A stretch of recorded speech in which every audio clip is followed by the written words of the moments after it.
Subscribe now and press the bell मेरे icon. दोस्तों, Never miss an update. भाइयों, विद्यार्थियों, बहनों, जीएस मस्ती यूट्यूब पर आपका बहुत बहुत स्वागत।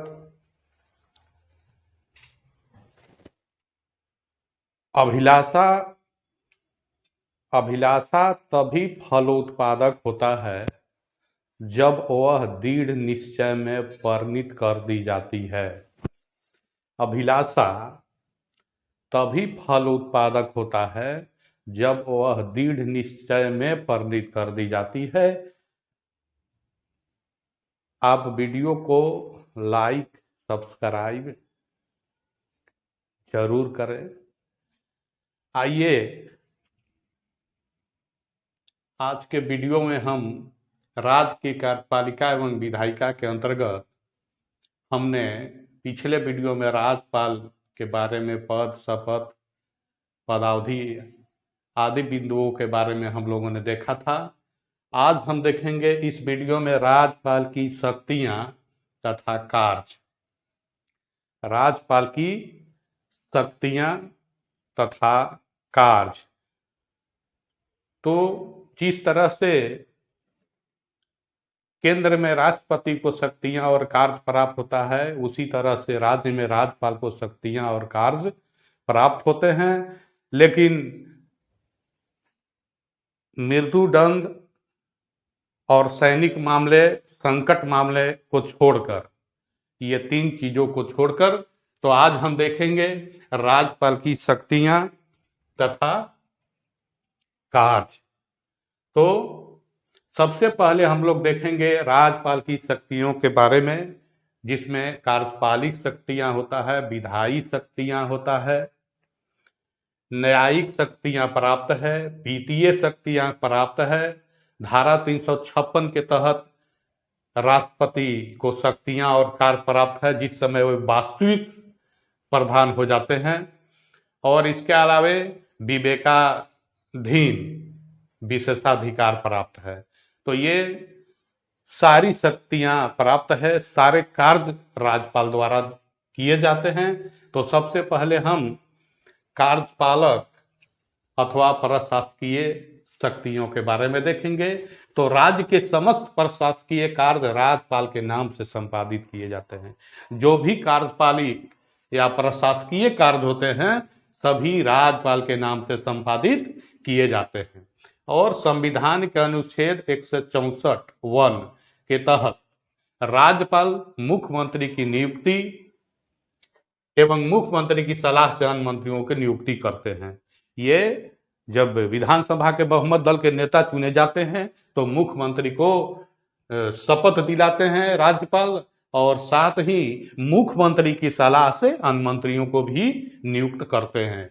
इसके अलावा राज्यपाल महाधिवक्ता, जिसको एडवोकेट जनरल कहते हैं, जो राज्य शासन के, राज्य सरकार के कानूनी सलाहकार होते हैं, उनको महाधिवक्ता कहते हैं। तो राज्यपाल महाधिवक्ता राज्य लोक सेवा आयोग के अध्यक्ष, राज्य निर्वाचन आयोग के अध्यक्ष और विश्वविद्यालय के, यूनिवर्सिटी जिसको कहते हैं, कि विश्वविद्यालय के उप कुलपति की नियुक्ति भी करते हैं।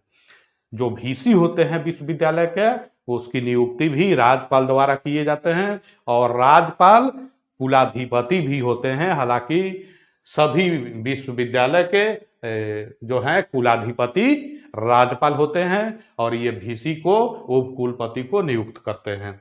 इसके अलावा आगे है, आंग्ल भारतीय समुदाय के एक व्यक्ति को विधानसभा का सदस्य मनोनीत करते हैं। ये अनुच्छेद 333 में वर्णित है। आंग्ल भारतीय जो होते हैं, उसके एक समुदाय के व्यक्ति को विधानसभा का सदस्य मनोनीत करते हैं। इसके आगे है, जिन राज्यों में विधान परिषद है, वहां उसकी कुल सदस्य संख्या का 1/6 सदस्य राज्यपाल द्वारा मनोनीत किए जाते हैं। जिन राज्यों में विधान परिषद है, तो विधान पर, जैसे राज्य सभा के लिए 12 सदस्यों को राष्ट्रपति द्वारा नियुक्त किए जाते हैं, उसी तरह से जो है राज्यपाल द्वारा 1/6 सदस्य जो विधानसभा के होते हैं, उसके 1/6 सदस्य राज्यपाल द्वारा मनोनीत किए जाते हैं। अनुच्छेद 303 के तहत राज्य में संवैधानिक तंत्र के विफल हो जाने पर राष्ट्रपति की शासन की सिफारिश करते हैं एवं केंद्र सरकार के प्रतिनिधि के रूप में राज्य का शासन चलाते हैं। अब हम आएंगे विधायी अधिकार। राज्य विधानमंडल के सत्र को आहूत, राज्य विधानमंडल का सत्र को बुलाते हैं, स्थगित करते हैं एवं भंग भी करते हैं। इसके बाद है चुनाव के बाद प्रारंभ होने वाले प्रत्येक वर्ष के प्रथम विधानमंडल के प्रथम सत्र को संबोधित करते हैं। जब चुनाव होता है, जब नई सरकार का चुना जाता है, तो जो प्रथम सत्र होता है उसको संबोधित करते हैं। आगे है, जब कोई विधेयक पारित होता है तो उस पर हस्ताक्षर करते हैं, तब जो है विधेयक पारित होता है। इसके बाद धन विधेयक तभी पेश किया जाता है जब राज्यपाल की अनुमति ने दे दी हो। विधानसभा में धन विधेयक तभी पेश किया जाएगा जब उस पर राज्यपाल की अनुमति हो, राज्यपाल ने अपनी सहमति दे दी हो। इसके आगे है, अगला जो है कार्य एवं शक्तियां, अध्यादेश जारी करने की शक्ति।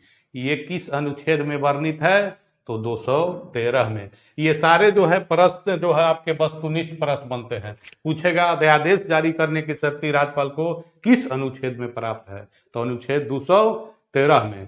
किस विधेयक को बिना राज्यपाल की अनुमति के नहीं पास किया जाएगा? तो धन विधेयक। ये सारे जो है आपके परीक्षा एग्जाम भी उसे है, आप इसको कर लेते हैं, आपका एक भी प्रश्न छूटने की कोई संभावना नहीं है।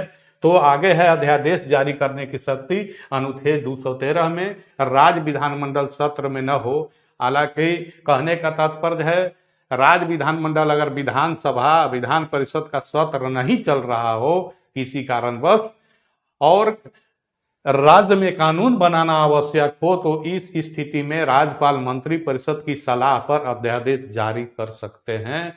कोई विषय पर अगर कानून बनाना अनिवार्य हो जाता है, ऐसी परिस्थिति उत्पन्न हो जाती है, तो इस स्थिति में राज्यपाल अध्यादेश जारी कर सकते हैं।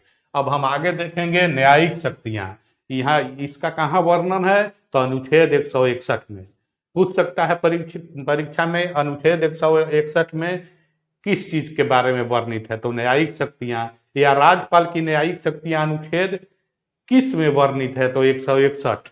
तो अनुच्छेद 161 के तहत उन विषयों से संबंधित किसी विधि के विरुद्ध जिन पर राज्य की कार्यपालिक शक्ति का विस्तार है, किसी दोष सिद्ध किए गए व्यक्ति के दोष को दंड को क्षमा विराम कम करने की शक्ति प्राप्त है। कहने का मतलब जो कार्यपालिका राज्य कार्यपालिका शक्ति का विस्तार है, राज्य की कार्यपालिका को जितना शक्ति प्राप्त है उतना ही जो है राज्यपाल को अधिकार प्राप्त है। किसी व्यक्ति को दोष सिद्ध किया गया है तो उसकी दंड को क्षमा कर सकते हैं या रोक सकते हैं या कम कर सकते हैं। अर्थात राज्य सूची तथा समवर्ती सूची के विषय पर क्षमादान की शक्ति प्राप्त है। इनको राज्य सूची और समवर्ती सूची के जो विषय हैं, जो केंद्र सूची के विषय नहीं, 3 विषय हैं, केंद्र सूची, संघ सूची का विषय, राज्य सूची और समवर्ती सूची।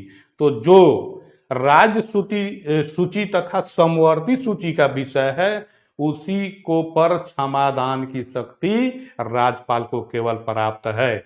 इसके अलावा न्यायिक शक्तियों में जिला जजों, जो डिस्ट्रिक्ट जज होते हैं, इसके अलावा अन्य न्यायिक अधिकारियों की नियुक्ति करते हैं, प्रोन्नति करते हैं एवं उस न्यायालय के परामर्श से ये सारे कार्य करते हैं। तो ये सारे जो हैं बिंदु आपके राज्यपाल की शक्तियों के बारे में प्राप्त है। इसके अलावा हमारा और रह जाता है वित्तीय शक्तियां और विशेषाधिकार जो है, विवेकाधीन शक्तियां जो है राज्यपाल का प्राप्त है। तो ये सारे इसमें जो है वस्तुनिष्ठ एक एक बिंदु में जो है एक एक पॉइंट में सारे वस्तुनिष्ठ प्रश्न का उत्तर समाहित है। आप इसको ध्यान से देखेंगे। ठीक है, धन्यवाद, जय हिंद।